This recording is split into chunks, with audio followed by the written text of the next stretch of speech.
I'd like to welcome my guest speaker today, Brendan Forrest, who Hi. is, hello, who is Senior Demand Generation Manager for, a specialist, sorry, for Gorilla 76. And he also hosts the Marketing Manufacturer and Industrial Marketing Live podcast. So, Brendan, thank you so much for Thanks for joining. having me. Really glad to have you. And we've had a couple of good conversations already. So I'm looking forward to Yeah, me continue too.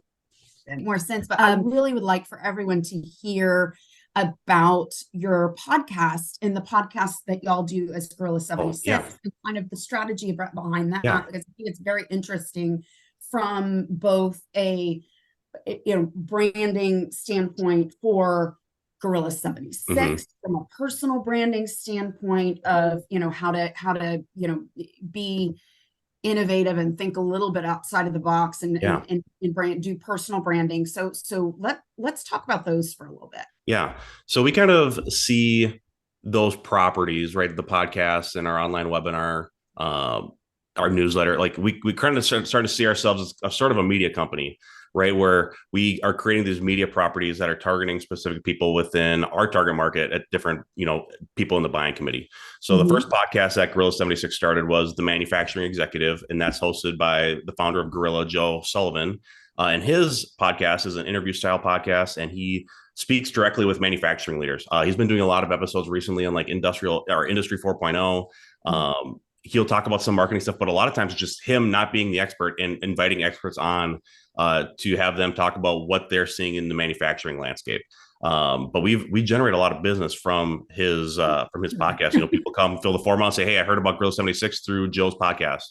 Yeah. And then before I started at Gorilla, we had this online web show called Industrial Marketing Live, and that was built up from our strategy department that I sit in. And it was basically just a way for us to connect with other marketers within industrial and kind of just start educating them. A lot of times, like kids like me came out of college and went right into an in-house manufacturing company without any manufacturer or any marketing leadership. So really just trying to figure out like, God, how do I even do marketing? Like this is not anywhere close to what I learned in school. So like, I have no idea what I'm doing.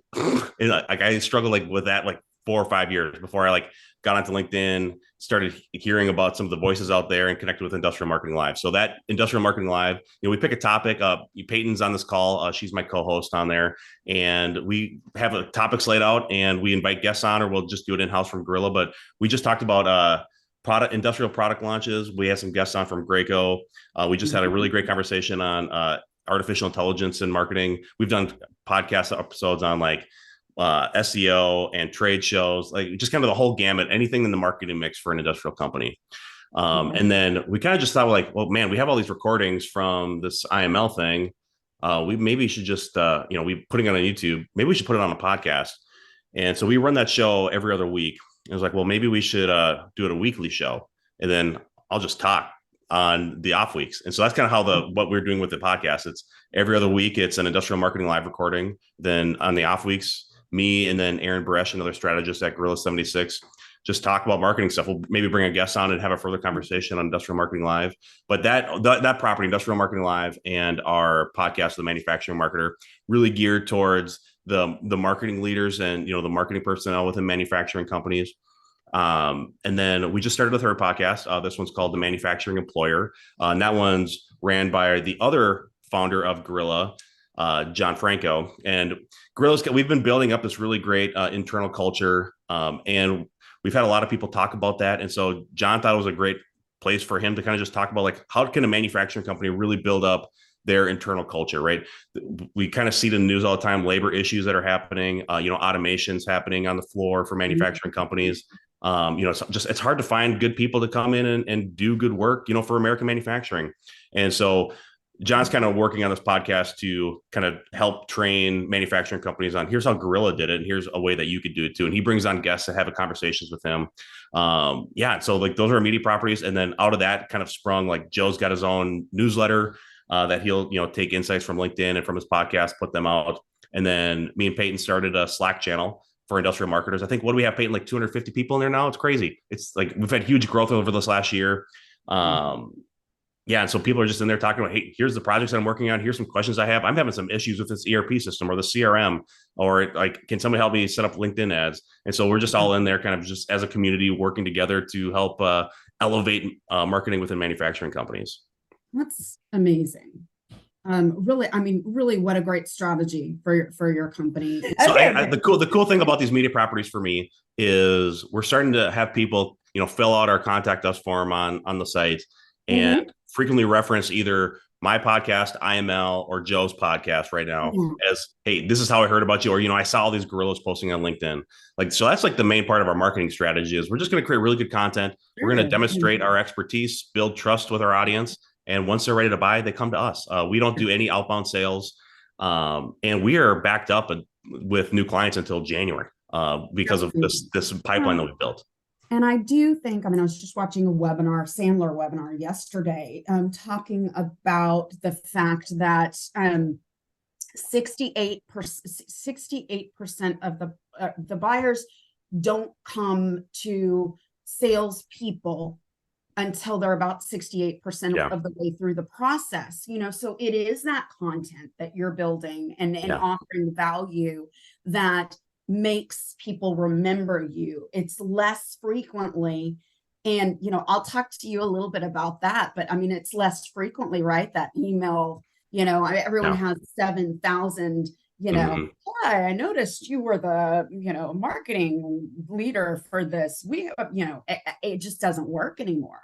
Right. Unless you hit someone right at the exact time, or you've been doing other things Yeah. to generate it. It's just, and you did mention something else when you were talking through about targeting the buying group, which is Mhm. another thing that maybe we'll talk a little bit more about.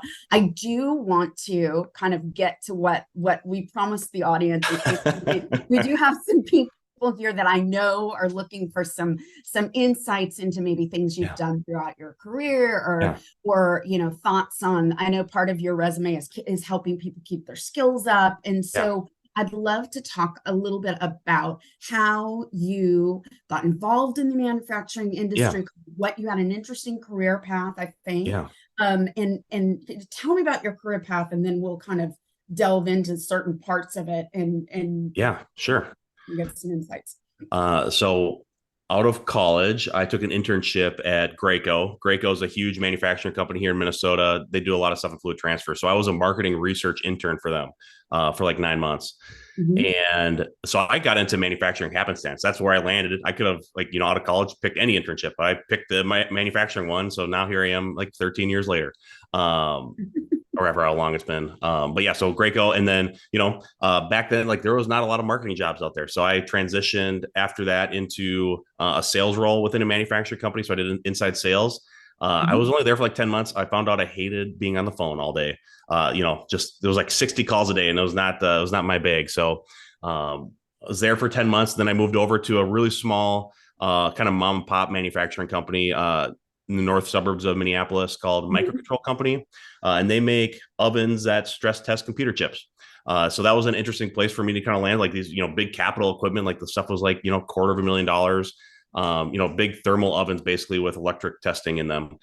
It was interesting though, because like it was all sales relationship based selling. So my role was really like design the Sears brochure, manage the website, plan the trade shows. So I didn't get to like really like flex my marketing muscles, but it was a comfortable place. I kind of just sat there for 4 years and like kind of did the thing. And I was, but towards the end of the 4 years, I was like, man, there's got to be something else out here because I don't really know what I'm doing with marketing. Right. And so I went on a deployment for the National Guard, went to Jordan, and then on the back end of that, I started to look for new roles. And found a role at Graco again as their marketing manager in their industrial pumps division. So I moved there, was there for 2 years, and kind of did like some same stuff, but I was started to get connected with LinkedIn, and more specifically with like Matt Chanella, Chris Walker from Refined Labs. And so I was like kind of getting into like this technology SaaS space and like really like trying to learn B2B marketing from some of these other people on LinkedIn. So it was like, and I was like, okay, so how do I start trying to do all that they're doing in the tech space in manufacturing? And it was difficult. I was like, man, I never really had like that mentor or like a program that really just like, here's how you actually just do demand generation marketing. So I was at Graco for 2 years, had a really good experience. We actually just had a couple of my former coworkers on Industrial Marketing Live. We had a good time. But like 2 years in, so I was like, man, it's got to be something else. And then Grace writes on this call. She posted on LinkedIn that Gorilla was looking for a new strategist. And I reached out and said, hey, I really like marketing. I've been in manufacturing for like 10 years. Don't know anything about like setting up LinkedIn campaigns. If you're willing to train me how to do that, I will learn it quickly and I'll be a good strategist. And I think it's worked out. It'll be 2 years in December for me here at Gorilla. And that's kind of like where my career path has been, just kind of like weaving through, small manufacturing companies, large manufacturing companies. That inside sales role I had was also at a large manufacturing company. Mhm. So yeah, I've been in manufacturing my whole career. Now I'm on the agency side, but all my clients are in manufacturing. I love the fact that you reached out. Now, did you know Grace before No, you reached nope. out to her? I was connected with Matt Chanella, who was the former strategy director here at Gorilla 76, and Grace was on his team. And she just posted a job. So I connected with her that day, basically. And was, hey, I know you work with Matt Chanella. I saw this post. Let's talk, kind of thing. So that is something that I talk about a lot, is using your network. And I mean, you obviously didn't know Grace, but you were able to find a connection in Yeah. there. And you, with your messaging to her, tied in the fact that, look, here's all the experience that I do have. Mm-hmm. I don't know this piece, but I'm a quick learner probably. And if you give me some training, I can do it. Let's chat. And so that, and the fact that, I don't know, Grace is on here. I saw her make a comment, but maybe if she didn't know you from Adam, or if she had gotten in touch with the previous person and they said, I don't know, so you keep your network Yeah. close. You make sure you have, you don't burn bridges, and you Exactly. keep your network, but you use that network where you can, and are able, and I think especially when you're entering into a new industry or entering into a new kind of role, that here are the things that I can call out that I do really well. I need this piece. Mm-hmm. It is a good Yep. message for everyone, and something to think about. The other thing that you did with your career that I think, when you were an intern, were you in college or? Yeah, I was. I took an internship after I graduated. Okay. Yeah. So, and especially right now, I think a lot of people that are coming out of college, we get a lot of questions about, what do I do if I have zero experience? And the internship route is really a good way to start out and get some Yeah. experience in an industry that you just don't have any experience in. People are always willing to take interns, and it's a way to learn on the job. And then also you after that went into sales. Yeah. Kind of looked at that. I'm not about making 60 calls a week. I get that. But the thing that I imagine it helped you with, and you can maybe expand on it, is it's always interesting, I feel like, when you're going into marketing, especially in the beginning of your career, or really any time in your career. And I was in marketing. I was on the field side for one industry and the marketing side for another industry. And it was interesting when you go to the field and Mm-hmm. hear from people that are selling, people that are delivering, on, really wish you would have asked us about this first, because Yeah. So did it give you some good insight into creating effective marketing and delivering to your stakeholders or your internal customers from a manufacturing perspective? Yeah, I would say it did, Cindy. I think a lot of those early conversations, like I was like on the business development representative team, so I was like new people that were to the company. So I eventually transitioned into account management, but first off, it was just like people that had filled out a form on the website, or had never worked with Proto Labs before. And so it was a lot of like just discovery questions, like, hey, what's your current project? What are you working on? What are the pain points that you're having? Like, how come you haven't found a supplier yet for developing prototypes? And so it was a lot of just like asking questions and really trying to understand who is this person and what are they trying to do? And now I think like really good marketing programs just do that at scale, right? go talk to your customer, go talk to 10 customers and like really understand what are their pain points and what are their jobs to be done. And, who do they consider as competitive alternatives to you? And just like have those really good questions and build your marketing program from that. So I think, a good sales program does that, on an individual level to sell, but I think a good marketing program does the same thing, just at a larger scale. Right, right. Mm-hmm. And what about, and thank you for your service. We talked a little bit about your experience in the National Guard and how that helped from a market manufacturing perspective. Can you talk a little bit about that? Yeah, I think, I mean, a lot of manufacturers, they put the Made in America sticker on their thing. So I think it's like, oh yeah, we got a troop with us. So I think there's a little bit of that patriotism thing in there. But I think, manufacturing's like, if you consider like against other like industries, manufacturing's pretty like cut and dry. Like, like look at my hair right now. I was like, oh, like a manufacturer would like this kind of haircut, I think. So, like just kind of exude like some of the things that manufacturers like, being on time, like they have to like be on time. They have to make the exact right amount of products so they can get out the door to meet their quotas. And so I think there's a lot of things about the military culture that lends itself in well to manufacturing, right? Like very process driven. Like Caitlin just put in the chat, like precision matters, right? And I think, a lot about the military is like we have to just be very precise with time and movement. And I think manufacturers really appreciate that.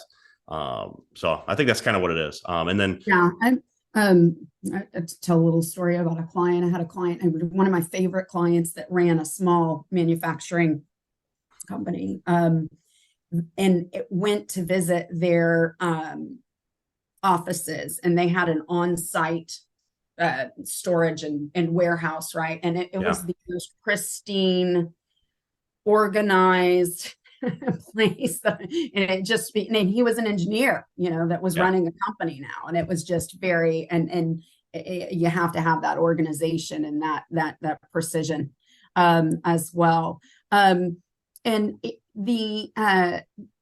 think from a perspective of you were looking at the tech space at SaaS and trying to translate, and sometimes it does translate into B2B and or an industry like manufacturing, but sometimes there's a little bit of a disconnect of what the SaaS does. From a perspective of SaaS is a lot of times marketing to the end customer or larger businesses. So sometimes it's B2B, sometimes it's B2B2C, and for you in with your clients, you're largely manufacturer to manufacturer, right? And then talk about some of the other kind of, I think that you could, some manufacturers manufacture directly to a distributor, some market to end customers. How does that marketing kind of and customer journey differ?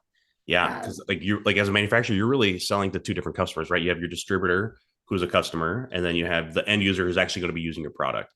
And it's really challenging, especially like if you think about like a manufacturing marketing team. A lot of times it's just one person, maybe two. So it could like you have a really resource constrained. You don't have a lot of budget.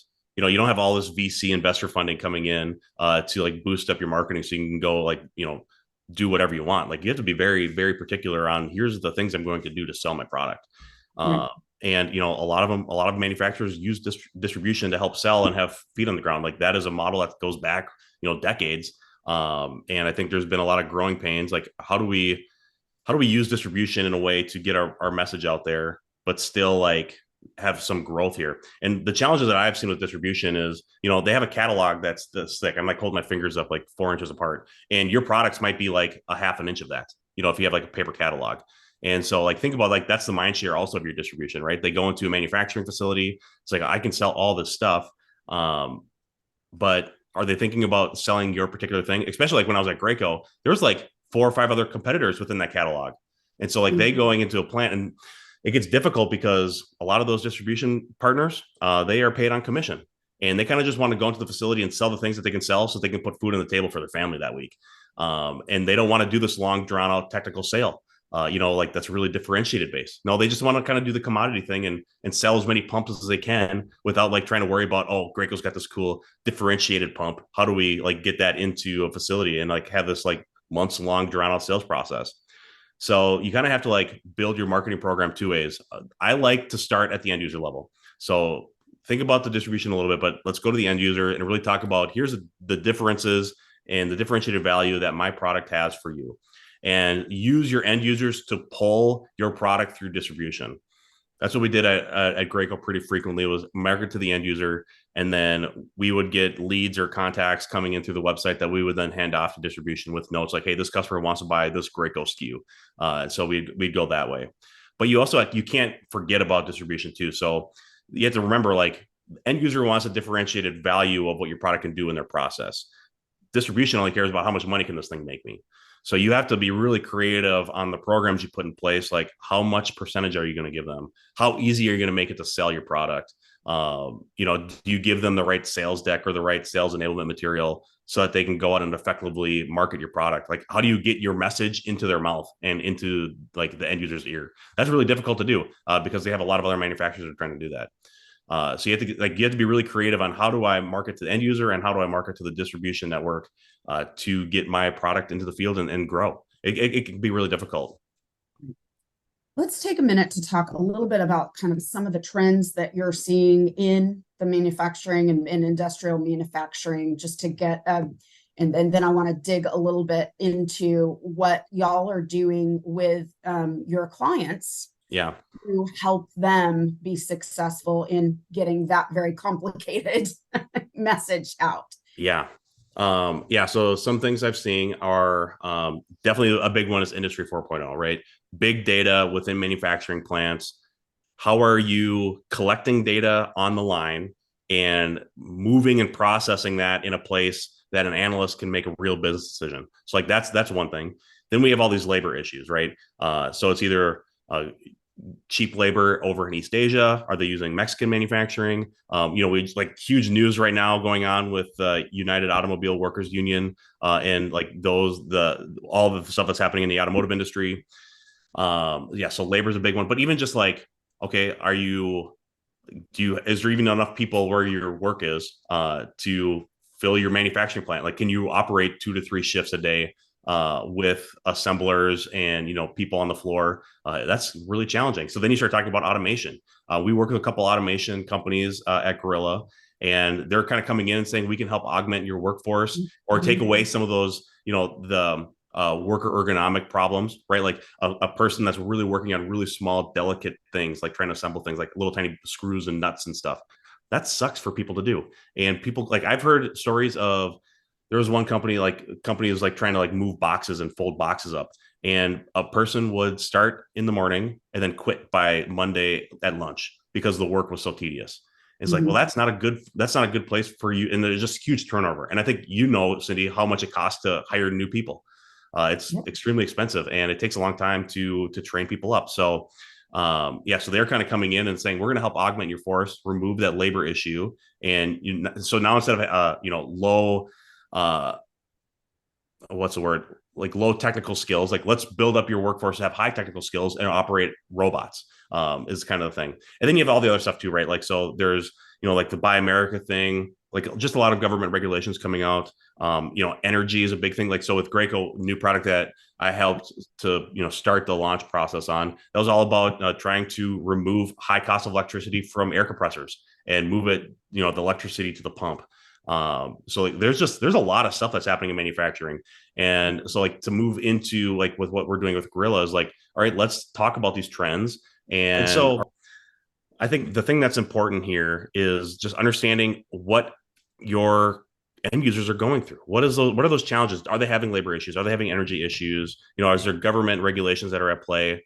Do you have a plan, or like, does your product directly address those, right? So we kind of always talk about the April Dunford method of positioning, where it's differentiated features lead to differentiated value, and that leads to a really good outcome for clients. And so just trying to hone our messaging into like those, 1 to 3 things that are really important to your customers, instead of the traditional way that manufacturers have talked about their products is just bullet points and tables of features, benefits, and technical specs. That doesn't actually move anybody to make a decision.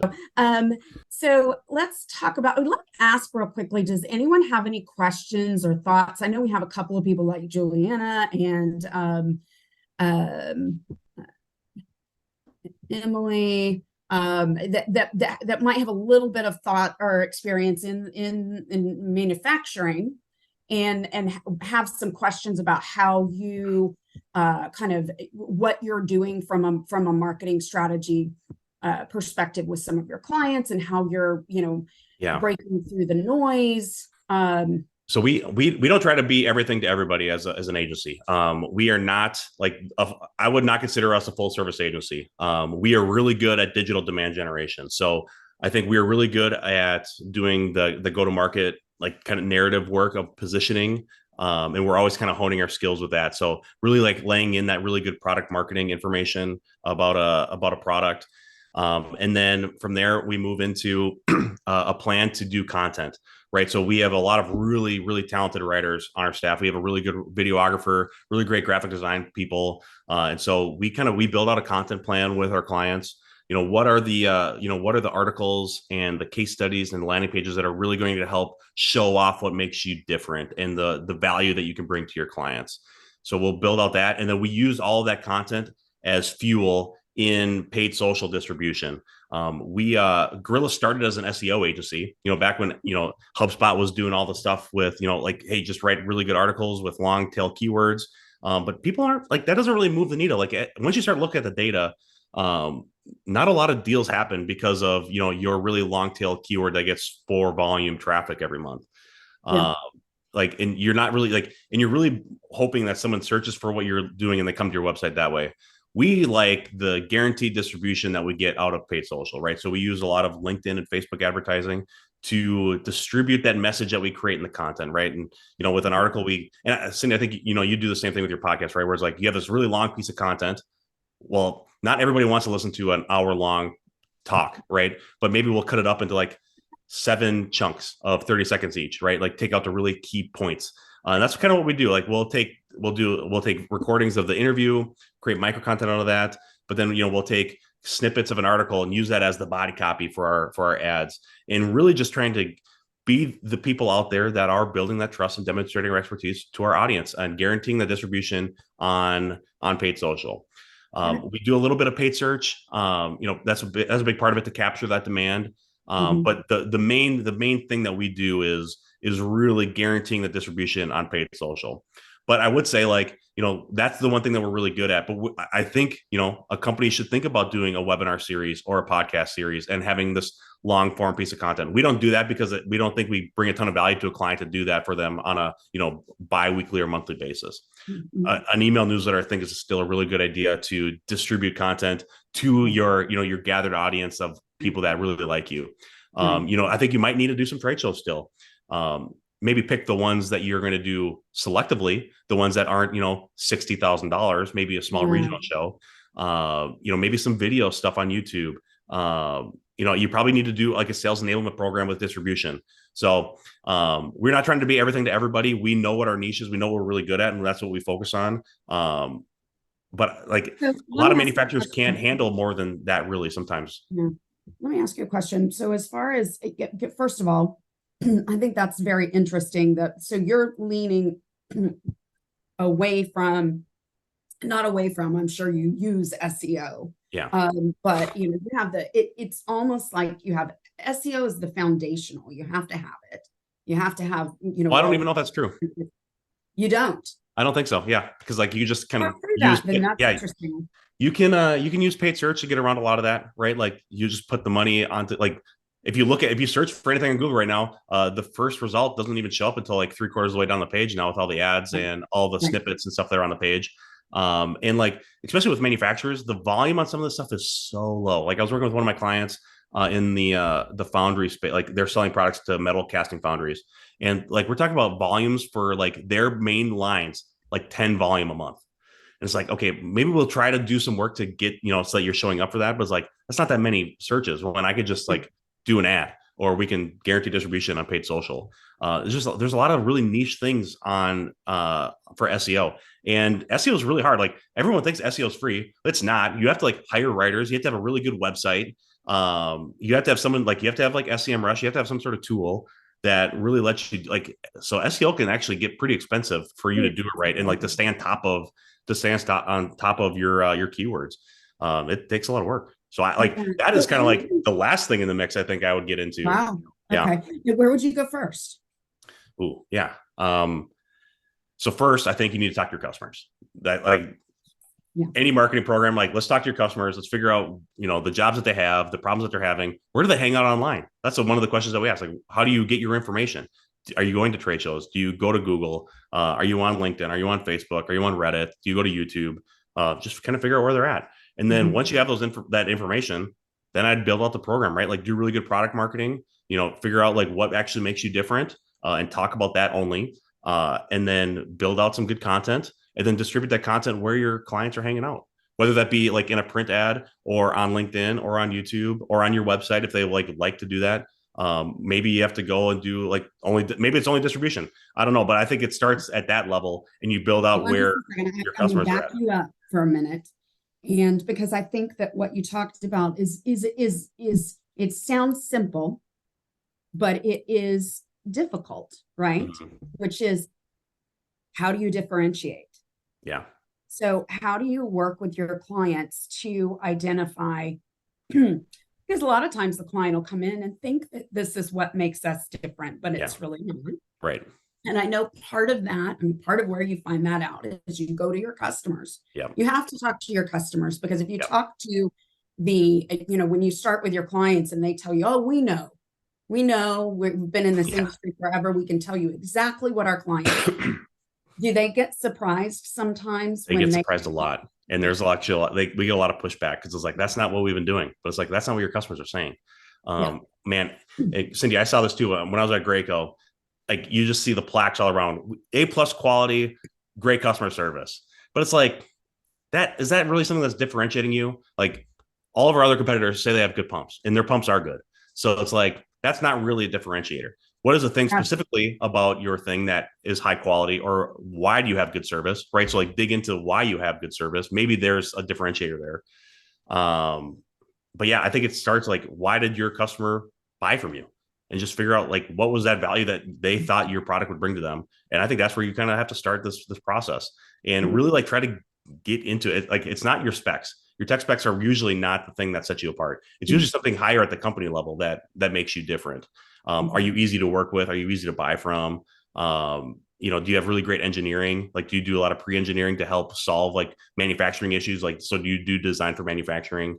Like this new Graco product, that was a big differentiator, right? Like they were able to integrate an electric motor into the middle of the pump to remove the air motor.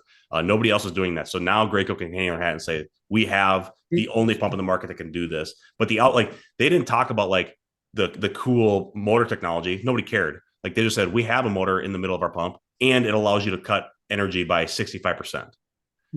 Right. So like that's the things like, and then the client can do the work like okay, so where you're thinking about them and you have to show that, do we save you money? Do we save you time? Do we, Emily Cannon has a question, but she made me forget mine. So I'm going to let her ask it and then I'll try to remember what I was going to ask. You're so funny. Thanks, Cindy. Brendan, really great to hear from you. So I work in a similar role for a SaaS-based company. We're not manufacturing, but we are heavy in the oil and gas, heavy industrial, heavy asset industrial space. So our marketing department is only like a year old. So have you found with a lot of your customers that they don't have like their ICP or their personas defined? Have you seen that a lot, or? I think because I feel like I love all the tailored content. We're like in a space where like we need to build content, number one, and then do we build that content around specific personas like procurement, IT, stuff like that. So have you found like that is a strategy y'all have used? Yeah, I think our clients know pretty well like who is the one that is in the buying committee that can be the champion.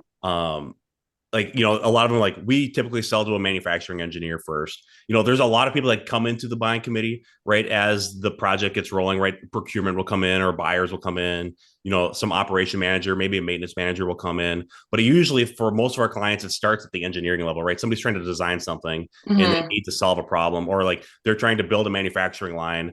Like, okay, I need to like do this certain thermal processing. I need an oven. So it usually starts with some sort of engineer for us. And usually, like, so our typically what our strategy is we only market to that person that can be the champion, because like, there's not enough money for us and not enough resources to market to the entire buying committee. So really, it's just like, let's market to that champion and give them the information so they can go and build out a project and bring in the purchasers and bring in, you know, the decision makers. That's typically where we'll start. If you have a large marketing budget, sure, then you can maybe start like, here's our articles and case studies to procurement and to manufacturing engineers and then to the owners. But it's like, man, it's hard to do when, you know, you got a, you know, handful of thousands of dollars. So really, I think just spending a lot of time figuring out like who is going to actually be your buying champion. You know, that usually that first person that reaches out to you, and arming them with that good content to help them make a good decision to move the project along, you know, once it gets into the sales cycle. And then, you know, use your sales team to message then to the procurement, to the leadership. I think the marketing job is just kind of get the foot in the door and let sales kind of expand out from there. It's I have someone that a couple of people were at the conference that I heard this, and I've heard the speaker say it many times. And I go and do I go to a university professor's marketing class for an MBA, you know, and this speaker comes and I come and I do some job coaching, you know, career coaching, and he gets up and does his, and he always starts off with, somebody tell me the difference between marketing and sales.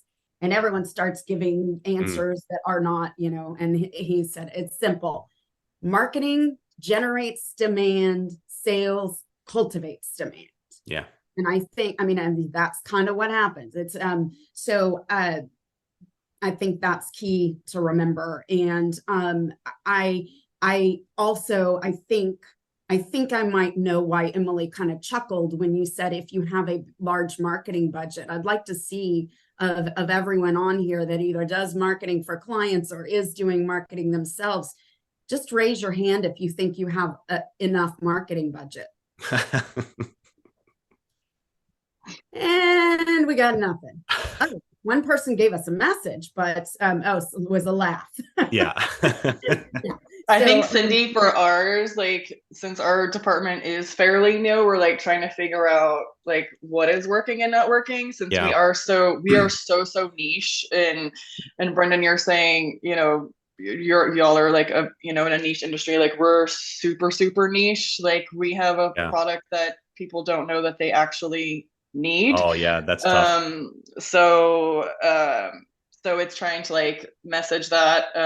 And so we've also learned that through PPC is not a channel, a lead gen or MQL, SQL channel generator for us. So we're trying to figure out what other channels work for us. And obviously, like from a data perspective, that takes time on our end to figure out what's working and not working. So we're in the process of figuring that out. So we are on the trail of messaging to our personas that we know are in the buying cycle. But we can go from, you know, 2 or 3 people in the buying cycle to like 15 in the buying cycle. So it's like, what are the top ones, the top champions? And so now we're trying to start tailoring all of that content towards those like specific persona bases for us to like help our sales team, to your point. Like they can send and our BDRs. So I have BDRs on my team too.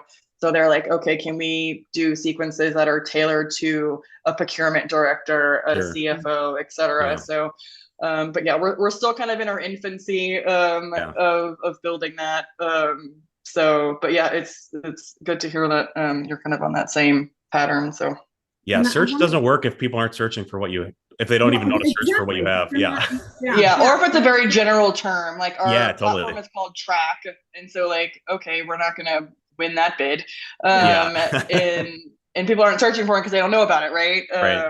and we manage contractor data spend. So like contractors on site, we like manage that spend. And so people are like, I don't know what that is. So we're basically using a PPC for brand awareness and then trying to build our campaigns through specific targets, like on like you're saying, like on LinkedIn and stuff like that. So nice. So I feel like we must pay attention to Peyton's question in the chat, because it is relevant to some people that might be looking right now for a job, which was what if you've not been in marketing manufacturing before and you think you'd like it? How do you get in? How do you look at it? And I think Jamie's answer was very good. National and local associations, women in manufacturing, other manufacturing. One question we were going to get to a little later that I think will probably be relevant here is, and I think before you get into an industry and knowing you're going to go into an interview process, if it's a new industry for you, you need to be able to speak the language of the industry that you are trying to get into. So you have to live and breathe and be where the marketers are for that industry. And you know, a lot of these industries are very technical. I've heard the word engineer mentioned more times on this Coffee and Careers than I've ever heard in any other. So talk a little bit about the places that one, if you have any other suggestions on industry associations or anything like that, if you can talk about that, but also talk about the different publications, those kinds of things, podcasts, which I know probably some of the ones you're going to mention that people should go to learn about how to get into marketing, manufacturing.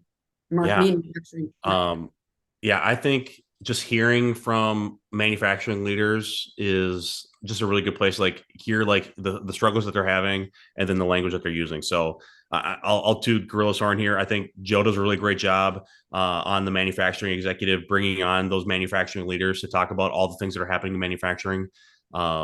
So his podcast is really good. Another podcast in the space that we're friends with is the Manufacturing Happy Hour with that's hosted by Chris Lukey. That one's also very good. There's a couple other ones like Mavens in Manufacturing is really good. So there's a couple like women-led podcasts. So I'd say like listen to podcasts and then just get on LinkedIn and connect with manufacturing leaders on there or like manufacturing associations. It's tough to say like this is the association you should listen to because there's like 10,000 of them. There's probably even more than that, right? Because each little specific sub segment has their own little association that they have. So I don't know. I don't have like a big one that I'm connected in with. I would say like get connected into Industrial Marketing Live for sure. Like, so you can like hang out with other marketers in the space, and people also post jobs in there too.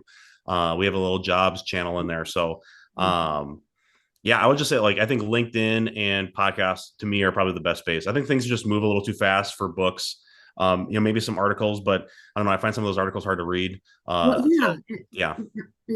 think it's something that I'm not sure who coined the phrase or who, but the same conference that I was at with, which was, by the way, the HBMA conference in August, where we had some great speakers. We're working on doing another one for y'all, but we had an oil and gas panel, and one of the points that they brought up that this long form content, the long white papers, thought leadership that are, pages and pages and pages. They talked about a survey that had been done with the C-suite, and the longest form content that they will read is 10 pages. And then actually, as you start going down in the organization, it gets less, not more. So that snackable content is what they talked about. Have the snackable content, taking webinars and breaking it up into short segments. And I'm one of those people that if I don't go to a webinar because I want to get the recording, I turn the recording on and I see if I can listen to it at 2 times the speed. Right. And then I start backing up from there, Yeah. if it's just like gibberish, so that I can look at it faster. I would rather than break it up into smaller chunks so that I can go through it. And I think that's how a lot of people consume content now. Yeah. There's just so much out there that makes it difficult.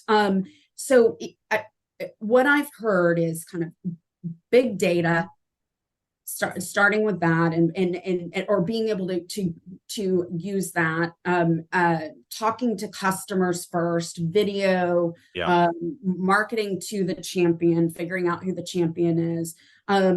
And what are some of is there anything else that you want to? So I'd make one point of video. Like, don't feel like you have to go out and hire the best videographer in your area. Literally go on your manufacturing floor and take your iPhone and take a vertical video, or, do a horizontal video from your iPhone. We get a really good feedback on people from, like, one of my clients is really good about this. He'll go out on his manufacturing floor and he'll just like take video of his guys assembling molds, and they just do so well on LinkedIn. And I then take those videos and I use them in my ad campaigns, because they're just really authentic and they're real. So there's like, I think there's some videos that are appropriate. Like, let's bring in a good videographer to do that content. But sometimes, like, it's okay to just do a quick 30-second thing on your phone. It's okay. People like it and people will watch it. Like, look at TikTok. Like, all that stuff is basically filmed on people's phones, and people are on there all the time. I want to take just a second. I know we have Caitlin here with us. Caitlin just started recently with Gorilla 76. No, with Modus. What? She's with Modus. Oh, with Modus. I'm sorry. That's right, and so, but just I confusion. Yeah. Can you talk to us, Caitlin, just a little bit about how you kind of networked your way into the role, and give us that story? And then we'll have just a couple minutes for questions. So if anybody has any questions, be ready to bring them up. What a dream it would be to work with Gorilla 76. So thank you. I am just almost coming into 2 years with Modus Advanced. We are a custom components manufacturer, specifically in the defense, aerospace, medical device, and emerging tech industries. And yeah, I think the biggest thing, I'm hearing Brendan say all these things. I'm going, that's exactly. Yeah, that's right. That's me. Making those connections has been huge. I mean, my background is not marketing. And so to find myself in marketing in an industry that I absolutely love has been such a blessing and really a great experience. And all because of the networking that I do. I love people and get to know, what people do, and those conversations organically happen and have put me here. So fantastic.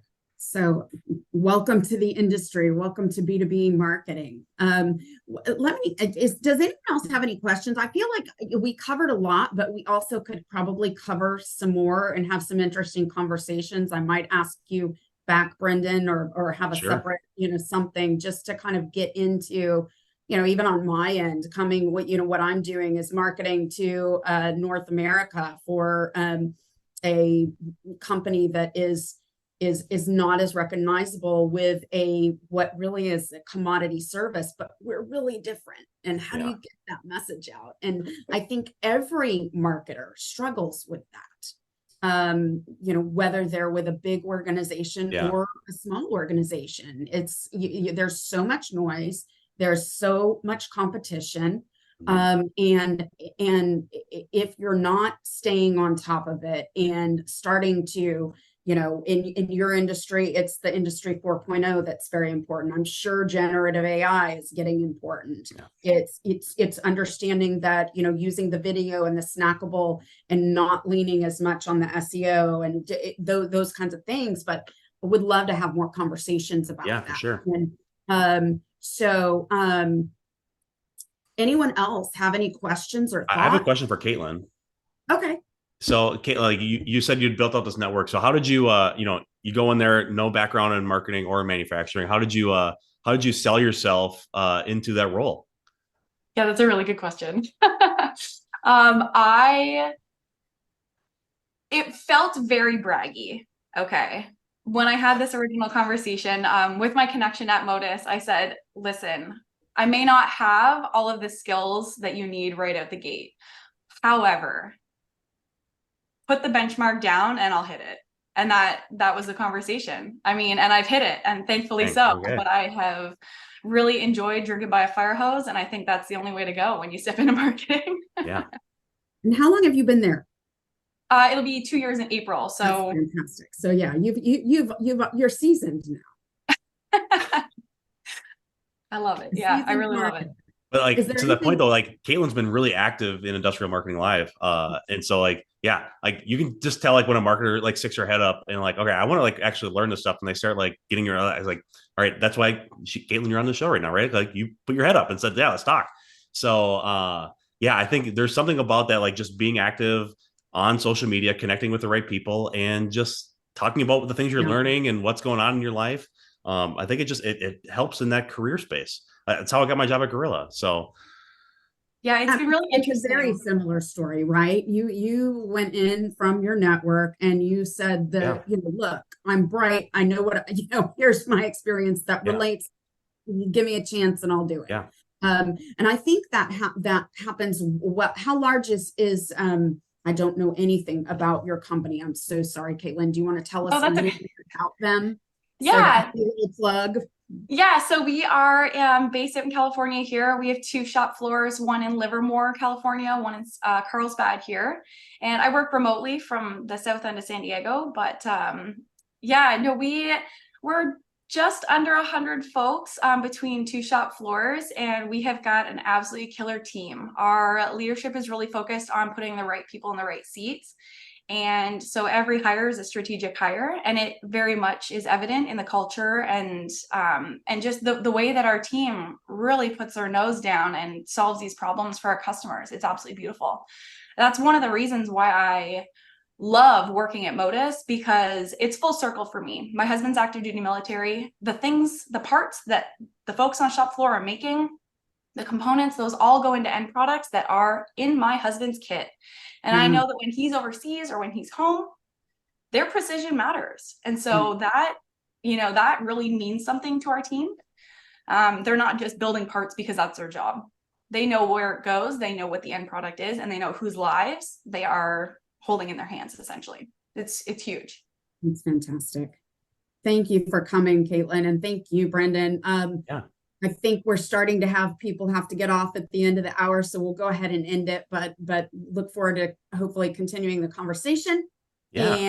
And we have a question. Do you include that in your messaging, Caitlin? That was great. So We do. Okay, We perfect. do. It's very important. Yeah. Y'all have a great rest of the week, and hope to see everyone soon. Thanks, Cindy. Thank you. Bye. Thank you. Bye.